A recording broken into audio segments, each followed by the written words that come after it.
En general, si escuchamos de la existencia de un centro clandestino de espionaje militar que es financiado con dinero público, pero que el gobierno mantiene oculto y fuera de la ley, pensaríamos en un régimen militarizado. Más aún, si ese centro de inteligencia se usa para espiar a periodistas, defensores de derechos humanos y activistas.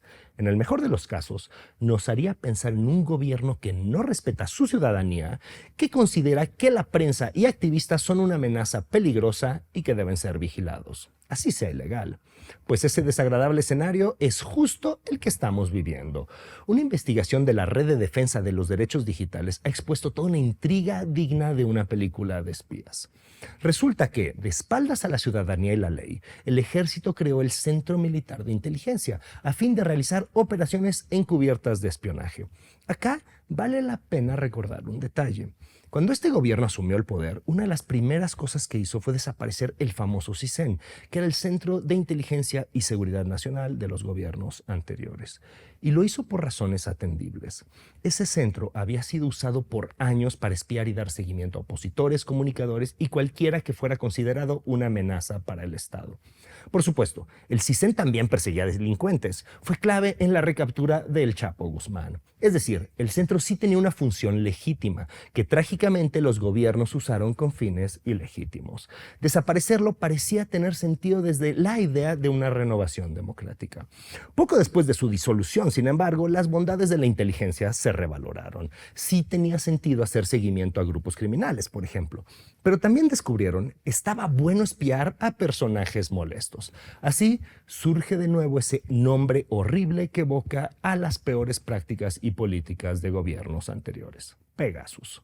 El malware fue usado para intervenir las comunicaciones de destacadas figuras del periodismo nacional, incluyendo a Loret de Mola y Aristegui, así como opositores. Eso fue condenado con energía y convicción por quienes entonces eran oposición. Pero el poder nos cambia. Esta semana vimos una de las mañaneras más penosas en la que una periodista de Proceso cuestionó a López Obrador por el uso de Pegasus contra activistas, comentaristas políticos y periodistas. El presidente hizo lo que suele hacer, pero esta vez se veía más trágico. Estaba tratando de negar hechos plenamente comprobados como el espionaje. Estaba rechazando que se haya escondido información cuando la Suprema Corte ya ordenó al ejército entregar los contratos que sigue ocultando. Como siempre, acusó de que lo quieren atacar y terminó hablando de su nuevo libro para huir del debate. Fue una triste visión de un gobernante que se ha convertido en todo lo que criticó y condenó.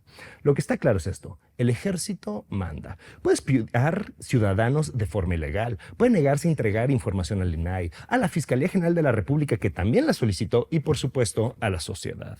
Falta ver si la determinación de la Suprema Corte finalmente los obliga a hacer público eso que ya se sabe, pero no se ha transparentado.